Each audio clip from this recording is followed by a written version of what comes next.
saber assim, o teu encontro com o Espírito Santo, como foi e o que o Senhor tem feito na tua vida. Amém.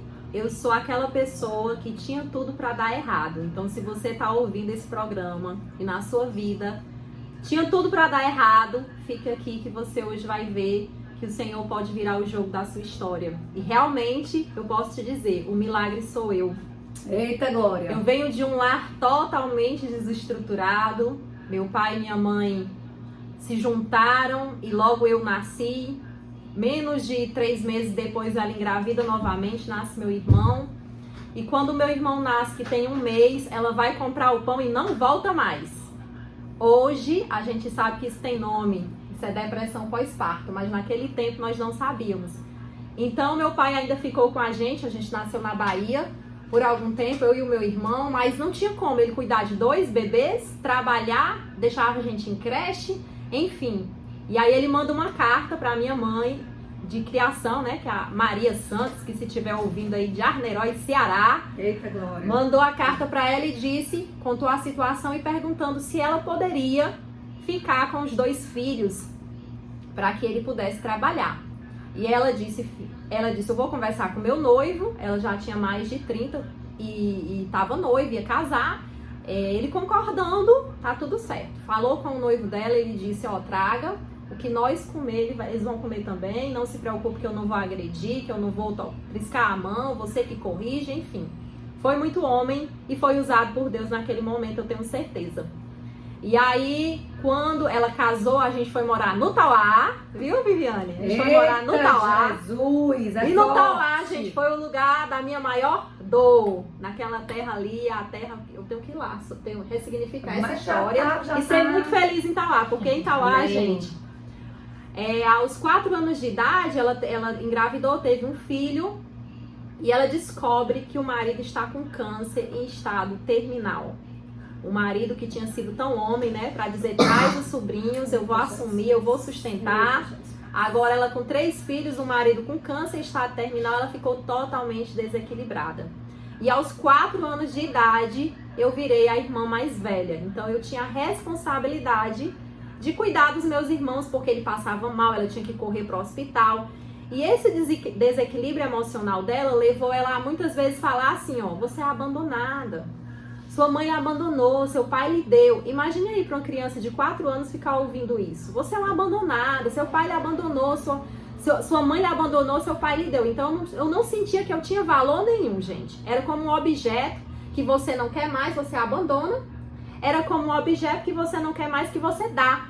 Então esse era o sentimento que eu tinha. Com 4 anos de idade eu lembro de chorar muito sem entender por que eu sofria tanto. Eu era uma criança completamente depressiva. E aí foi passando os anos e dos 4 anos até os 7 anos de idade, gente, foi só sofrimento. Muita dor. Eu não tenho uma lembrança dessa fase. 4 a 7 anos. De 4 a 7 anos. Porque aí eu encontrei com a verdadeira felicidade. Meu Deus. Aos 7 anos de idade. Então, para você que não acredita que criança ama Jesus, eu estou aqui para dizer que eu sou fruto do evangelismo infantil. Ai, lembrei agora da historinha da Melissa. Eita, gente. Minhas 2 netas que eu tenho. Então ensine a palavra para os seus filhos, leia a palavra com seus filhos, porque a minha conversão real, ela aconteceu através da palavra, do que está escrito em Isaías 49 e versículo 15. Haverá uma mãe que possa se esquecer do bebê que ainda mama, que não tenha compaixão do filho que gerou. Contudo, ainda que essa se esquecer, eu, Senhor, jamais me esquecerei de ti. Aleluia. E essa palavra, aos 7 anos de idade, entrou no meu coração e eu disse, minha mãe me abandonou. Minha mãe se esqueceu de mim. Nunca mais ela voltou para saber como é que eu tava. Mas eu tenho um Deus, existe uma pessoa que me ama, que jamais vai me abandonar. Vocês têm noção do que era isso? Era a resposta que eu precisava para todas as minhas dores. Para toda a depressão que eu vivia tão nova, tão pequena. Eu disse, existe solução para a minha vida. Aleluia. Existe um Deus que pode guiar a minha história. E aí eu conheço a história de José. E eu coloco aquela história como essa história que vai me guiar. E eu digo, Deus vai me levantar. Não importa que todos me rejeitaram. Eu vou ser grande, eu vou governar. E eu tinha muitos sonhos na minha infância. Com 7 anos de idade. A minha vida mudou pelo avesso. Então eu cresci dentro do contexto religioso, dentro da igreja, envolvida com tudo, não perdi nada. Gente, até as orações das irmãs do fogo, é por isso que eu sou do É fogo. bom demais. É bom demais. Eu, com 13 anos de idade, fui batizada nas águas e no Espírito e já recebi o dom da profecia. Tudo em menos de 6 meses. E assim, a busca era incessante pelo Senhor. Com 13 anos eu li a Bíblia pela primeira vez, com 14 eu li pela segunda. E o meu sonho era pregar nos Gideões Missionários da Última Hora. Meu Deus! Eita, gente. Só sonho é grande, né, minha irmã? Só sonho. Então, Segue um Deus grande. Exatamente. Aí com 14 anos eu fui morar com o meu pai, né? Fui morar com meu pai. E lá, gente, eu vivi, assim, também um momento de muita dor. Meu pai se afastou dos caminhos do Senhor, ele e a família, e eu fiquei sozinha, e era guerra espiritual, e eu tinha sonho, eu tinha visão do que o inimigo queria agir, como o inimigo queria agir ali. E aí eu falava, né? Olha, vocês vigiam, eu vejo uma corda circulando na casa e apertando. E eu tinha visão de demônios com sapatinho de fogo ao redor da casa. E eu contava isso fazia o quê? Eles que estavam na carne ficavam com raiva de mim. Meu pai me mandou embora de casa 3 vezes com 14 anos. Eu desci a ladeira, porque Arneróis, quem é de Arneróis sabe, é subindo, descendo, subindo, descendo. Sim. E eu desci a ladeira da casa dele, porque ele dizia, vá-se embora, procure teu rumo. E eu descia sem rumo, sem direção, olhando assim pro céu e dizendo, Senhor, o que é que eu faço da minha vida? Agora, pra onde eu vou? E eu ia, gente, literalmente pra debaixo da ponte. Eu não é brincadeira não, era pra debaixo da ponte lá. E ficava lá, deitava numa pedra e chorava, e dizia, Senhor, e aí, Senhor? O que é que o Senhor o Senhor tem pra mim? Gente, naquele momento, hoje eu sei que tem nome a técnica, é visualização, mas naquele momento eu não sabia. E aí eu deitava numa pedra na beira do rio, eu fechava os meus olhos e eu me imaginava pregando nos Gideões Missionários da Última Hora. Eu fechava os meus olhos e eu imaginava, gente, um dia eu estive debaixo de uma ponte. Meu pai me mandou embora de casa, pra mim não tinha solução, mas Deus mudou a minha vida e hoje eu estou aqui pregando nos Gideões Missionários da Última Hora. E eu me via pregando e dizendo, hoje eu sou isso, hoje eu sou aquilo, porque Deus mudou a minha vida. E eu me via no futuro. Hoje eu sei que isso tem nome, né, Viviane? Viviane é coach, ela explica. Visualização positiva do futuro. E ali era o quê? O Espírito Santo me direcionando, me tirando do meu lugar de dor. E me mostrando que ele tinha uma história de vitória pra mim. Gente, e aí foi passando os tempos, eu lidando com isso, aí voltava pra casa, passava um dia na casa das amigas, aí quando o negócio esfriava, eles me deixavam voltar pra casa, e isso foi por 3 vezes. Até que ao fazer 15 anos, eu recebi um convite pra vir aqui pra Fortaleza pra trabalhar de babá. E eu sempre, como eu sabia que Deus tinha um projeto grande comigo, eu sempre fui a melhor aluna da escola, estudiosa, ganhava prêmio, ganhava medalha de honra, dedicada, na obra do Senhor também muito dedicada. E aí me convidaram para vir ser babá aqui em Fortaleza. Eu digo, gente, eu vou para mim ganhar meu dinheirinho. Já ganhava, já vendia tudo enquanto. Minha tia era, né, eu pulei essa parte, era muito simples, o marido dela morreu depois.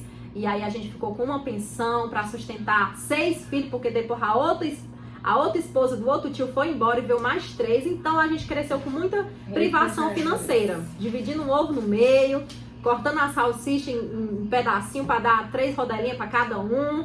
Então foi com muita dificuldade financeira que nós fomos criados. Então eu comecei a trabalhar muito cedo. Com 10 anos de idade era com isopor de din-din, vendendo os campos. E tem muita gente aí que não passou nem a metade que você passou e quer se matar. Meu Deus. Né? Então tá ouvindo essa programação e aí é Deus te usando, dizendo aí, olha aí. Aonde foi que eu peguei elas? Se eu fiz com ela, eu faço contigo. Exatamente. E aí foi, gente, muita privação financeira, comecei a trabalhar cedo, vim pra Fortaleza pra ser babá. Cheguei aqui, aconteceu um problema com a casa que eu ia ficar, fui pra outra casa. Chegando nessa outra casa, gente, não me pagavam no final do mês, não me deixavam estudar e nem deixava ir pra igreja direto, era só de vez em quando que me deixava ir pra igreja. 6 meses aqui, a pessoa que era tão estudiosa, que gostava tanto de estudar, sem poder estudar, aquilo me matava. Eu dizia, Senhor, e agora? Até que no carnaval, ela viajou e me deixou trancada dentro de casa, sem comida. Escravizada. Escravizada. Isso é escravidão e acontece ainda hoje, gente. Sem comida, com uma bandeja de ovo e sal. Era a única coisa que tinha para me passar os 5 dias de carnaval. Então eu ainda tinha que administrar aqueles recursos por 5 dias. E aí eu disse, Senhor, eu preciso tomar um rumo. Me dá aí uma direção. Eu liguei para uma amiga, contei a situação depois que passou. Ela disse, vou te mandar de volta. Pagou minha passagem, eu voltei para Arneróis. Voltei para o meu interior. E voltei assim, como eu me baseava na história de José, eu disse, Deus vai me exaltar na terra da minha humilhação. Eu volto para Arneróis, eu vou continuar meus estudos, vou fazer... Fui lá na escola, porque eu era independente, né? Resolvia minhas coisas, disse, eu quero passar de ano. Me passa aí, eu me boto o que é que eu tenho que estudar, que eu vou estudar. Eu faço as provas que eu perdi, mas eu não quero perder um ano, porque quando eu fizer 18, eu volto para Fortaleza e Deus vai me exaltar na terra da minha humilhação. E aí a diretora já me conhecia, sabia que eu era nó cego, como diz aqui, e fez assim comigo. Passei de ano, quando eu fiz 18 anos, gente, peguei minha mala não, que eu não tinha mala, era uma bolsa. Peguei minha bolsa, minha coragem, R$300 de trabalhar em salão e vim para Fortaleza para viver os sonhos de Deus na minha vida. E o meu sonho era morar num apartamento, porque no interior só tem casa térrea, né? Eu queria morar num apartamento. Queria trabalhar numa empresa que eu subisse de elevador e queria fazer faculdade de psicologia. Então, aí eram meus sonhos mais ousados. Então, assim, se eu chegasse aí, eu já estava feliz. E com um ano eu tinha realizado tudo isso. Com um ano eu estava morando num apartamento alugado. Eu não disse que era comprado. Eu falei que eu queria morar no apartamento. Mais específica, Deus tinha feito. Mas, gente, quando na hora que vocês forem fazer os pedidos para Jesus, a visualização do futuro, não poupe não. Porque sonhar grande e sonhar pequeno dá o mesmo trabalho. Pode sonhar alto. Mira na lua, se acertar na estrela é bênção. Olha aí, pega a visão. Então, tava morando no apartamento, trabalhando numa empresa que eu subia de elevador, porque era no 7º andar, e estava na faculdade de psicologia, só que algo me incomodava. Quando eu voltava 10 horas da noite aqui na José Bastos, e eu via aquelas pessoas na prostituição, eu dizia assim, ali era o meu lugar. Se não fosse o amor de Deus ter me alcançado, quem seria eu? Aleluia. Quem seria a Carla Gueprin se o amor de Cristo não tivesse chegado na infância, onde eu estaria com toda a minha história? Eu não posso deixar esse amor só dentro de mim. Eu preciso levar esse amor, eu preciso levar essa história, eu preciso cuidar de criança, eu preciso cuidar de mulheres, enfim, Senhor. E aquilo queimava no meu coração e me entristecia. Aí eu fui pra base missionária, gente, da Missão Ceifa, fazer treinamento para trabalhar com missões. E eu deixei todos os meus sonhos para trás. Deixei faculdade, deixei o apartamento, as coisas que eu tinha comprado, os móveis. Deixei tudo e fui para a base de missões durante 6 meses. De lá fui para o Paraguai, fiquei trabalhando com missões no interior do Ceará. E fui fazendo a obra do Senhor. Hoje eu tenho 30 anos, já fazem 10 anos que eu estou fazendo a obra do Senhor. Cada vez Deus me leva para um novo processo. Teve um período que eu fiz realmente viajando nas igrejas. Depois teve um período que eu fiz uma escola cristã, realmente ali cuidando das crianças, como coordenadora pedagógica, trazendo a palavra tanto para as crianças como para a família. Paralelo a isso, fazendo projetos igreja, fazendo treinamentos com missionários. E agora estou há um ano fazendo nas redes sociais. E mais especificamente, agora, a partir do dia 24 de outubro, eu lancei o Método 40D, onde eu ensino as pessoas a interpretar a Bíblia. Eu ensino perguntas que vocês fazem para a Bíblia, para qualquer texto, para você entender. Porque eu vi que muita gente lê a Bíblia, mas não entende nada. Aí se frustra, aí dá sono, aí desiste. Por quê? Porque não entende. Porque quando você olha para a Bíblia e tem uma experiência sobrenatural com ela, não tem como dar sono. Carla, eu vou até fazer aqui um parênteses. É tão comum, a Bíblia é um livro que é um desafio, porque não é um livro comum. As pessoas não podem abrir a Bíblia e vou ler aqui. Você tem que fazer uma oração, porque aqui se discerne no Espírito. E se eu não contasse, eu quero agradecer aqui ao vivo para pastora Ana Clélia, que foi uma mulher de Deus que se dispôs a ensinar a mim e a um grupo de amigas sobre a Bíblia. Louvado seja Deus por pessoas assim, que eu pegava a Bíblia, eu não entendia nada, absolutamente nada.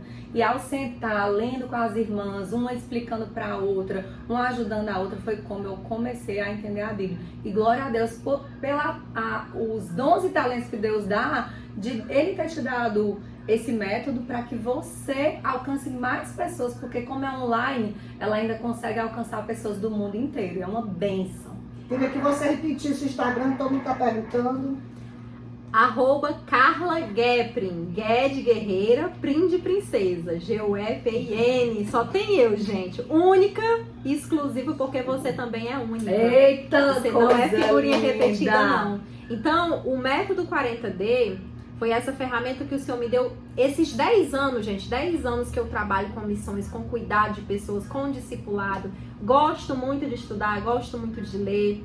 Ano passado mesmo li 52 livros de um programa que eu faço parte. Ano atrasado mais 52. Aleluia. Então eu buscando essa informação, Deus foi me dando esse método. E no dia 5 de março do ano passado, numa madrugada, eu disse: Senhor, e aí? Bora bater um papo aqui? O que é que o Senhor tem pra minha vida? Agora vai ser só esse negócio de ser... Na época eu tava cuidando de rede social, de pessoas como GRS, estratégia digital. Agora eu vou ficar só nessa, eu não vou mais pregar a tua palavra.